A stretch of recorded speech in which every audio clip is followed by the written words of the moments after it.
Good morning from Deoghar. তো আজকে আমরা আছি দেওঘরের কিছু সাইট সিন আছে যেগুলোর জন্য। আর আমরা আমরা এই হোটেলটাতে উঠেছিলাম। হোটেলটা তো কিছুই করা হয়নি, সত্যি কিছু করা হয়নি রুম টুর থেকে শুরু করে, কারণ আমরা এত টায়ার্ড ছিলাম। রুমে গিয়ে চেক ইন করে আমরা ফ্রেশ হয়ে ঘুমিয়ে পড়েছিলাম খাওয়া দাওয়া করে। আর কি কোথায় ছিলাম না ছিলাম আমি তোমাদেরকে পরে দিয়ে দেবো একটা ভিডিওতে, শুধু একটা ক্লিপে দিয়ে দেবো। তো ইয়া, আর আজকে যেখানে যেখানে যাচ্ছি সেটা আমি তোমাদেরকে দেখাবো, কোথায় যাচ্ছি কী করছি সাইট সিনগুলো। চলো গিয়ে দেখা হচ্ছে। তো এটা মন্দিরের কাছে এসেছি আমরা, এই পুজো দিচ্ছে এরা। তা এখানে সব পুজোর জিনিসপত্র নিয়েছে, তারপর পুজো দেবে। এই দেখো, চলো চলো চলো চলো, তুমি আগে চলো,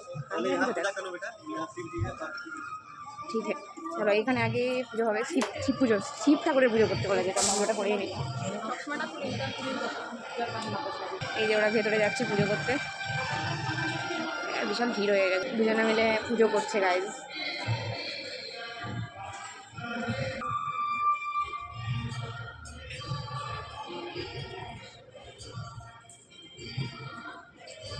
ভেতরে প্রবেশ করছি এই মন্দিরটা, চলো যাওয়া যাক। বাও,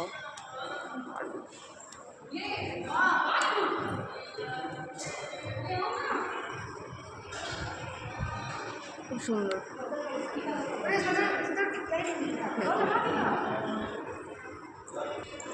ওয়েট করছি মনস্ক্রিয়া দেওয়ার জন্য, ওরা ওদিকে পুজোটা কমপ্লিট করে ওরা এখানে আসবে, তারপর আমরা এখানে পুজো দেবো। আর মন্দিরটা দেখো তোমরা, সুন্দর একটা মন্দির। এই খুব সুন্দর মন্দিরটাই, খুব সব ভগবানগুলোকে বিয়ে করে নিয়েছে, একদম বেশ ভালোই লাগছে দেখো।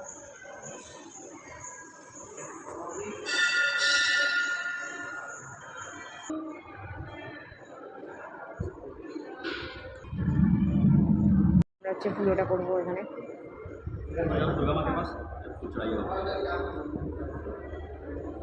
যাবো হচ্ছে ওপরে একটা দুর্গা মন্দির আছে ওখানে, চলো দেখা যাক। মন্দিরটা খুব সুন্দর, এই দেখো মন্দিরটা জাস্ট কিছু বলার নেই।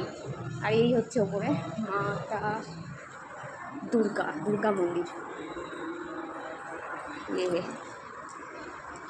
অবস্থা, আমরা মন্দির ভেতরে চলে এসেছি। আর এখানে ওই যে স্ত্রী পুজো করছে, গরমেও শেষ অবস্থা, আমাদের সবারই শেষ অবস্থা। মন্দিরটা পাও, এখান থেকে বেরিয়ে জানি না কোথায় যাবো, যেখানে যাচ্ছি সেখানে গিয়ে দেখা যাচ্ছে। এই মুহূর্তে এখন এসেছি নলক্ষা টেম্পল। তো ভীষণ রোদ, ভীষণ রোদ, ভীষণ রোদ, ভীষণ গরম। চলো দেখাচ্ছি তোমাদেরকে কী করে মন্দিরটা করছে। মন্দিরটা এগিয়ে আছে, সামনে আছে মন্দিরের গেট। সবথেকে বড় কথা, জুতো খুলতে হয়েছে, ঠিক আছে, জুতোটা খুলতে হবে, নাহলে এখানে আমরা যে গাড়িটাতে করে এসেছি ওই গাড়িতে জুতোটা খুলে রেখেছি। উনি বললেন যে জুতোটা খুলে যেতে, নাহলে এখান থেকে কে কার জুতো পরে চলে যাবে, তার নয় ঠিক। এখানে আর প্রচণ্ড গরম লাগছে, পায়ে পায়ে বিশেষ করে তাপ লাগছে। আর এই হচ্ছে মন্দির, আমার ব্যাককে হচ্ছে মন্দিরটা, ব্যাক সাইডের দিকে। আর আমি মন্দিরের ভেতরে জানি না, ফটোগ্রাফি এখানে সব জায়গাতেই ফটোগ্রাফিটা অ্যালাউই করছে না, সেই জন্য ছবি ফটো মানে ভিডিও করতে পারছি না। ভিডিওগ্রাফি অ্যালাউ করছে না, ফটোগ্রাফি অ্যালাউ করছে না। দাঁড়াও, মন্দিরের ব্যাক, এই যে হচ্ছে মন্দির।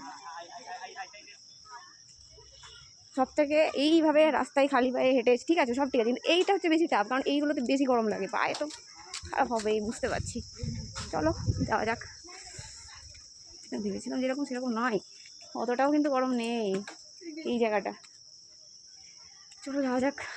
নলাক্ষা মন্দিরের ভেতরে আছি, ফটোগ্রাফি ভিডিওগ্রাফি এলাও নেই, তোমাদের বললাম, কিন্তু এখানে কেউ শুনছে না, সবাই করছে, কেউ বারণ করেন, সিকিউরিটি গার্ড নেই ওই কারণে সবাই করছে, আমিও করে নিয়েছি। আর এই যে এখানে এই যে এদের ফটো সেশন চলছে, সবার ফটো তুলছে, দেখো ফটো তুলতে ব্যস্ত এরা। মনে হয় এখন অবধি 200টা ফটো তুলে ফেলেছে। আর মন্দিরটা খুব ভালো, সত্যি খুব সুন্দর একটা হাওয়া আছে, যেটা খুব দরকার এখন এই মুহূর্তে দাঁড়িয়ে। সো ছবি টবি তোলা সব হয়ে গেছে, ঠিক আছে। এদের সাথে কখনো কোথাও যেতে হয় না, 100টা 200টা বোধহয় ফটো তুলে ফেলেছে এখন অবধি। এ দেখো এ তুলেছে, ঠিক আছে, এ দেখো এ তুলেছে, এরা দুজনা মিলে এত ছবি তুলেছে, এত 100 আমরা 200 টাকা করে ছবি তুলেছি। হ্যাঁ, এনি প্রবলেম গাইস, বলুন ছবি তো তুলতে হয় একটু। হ্যাঁ, ছবি তুলবো না? এত কে টাইম নেয়, এত কে টাইম নেয়? কখন থেকে লোকটা এবার পালিয়ে যাবে, যার সাথে আমরা ঘুরতেছি সেই লোকটা বলবে এদেরকে রেখে চলে যাবো, আর কোনো জায়গায় নিয়ে যাবো না, এত দেরি হচ্ছে দেখে।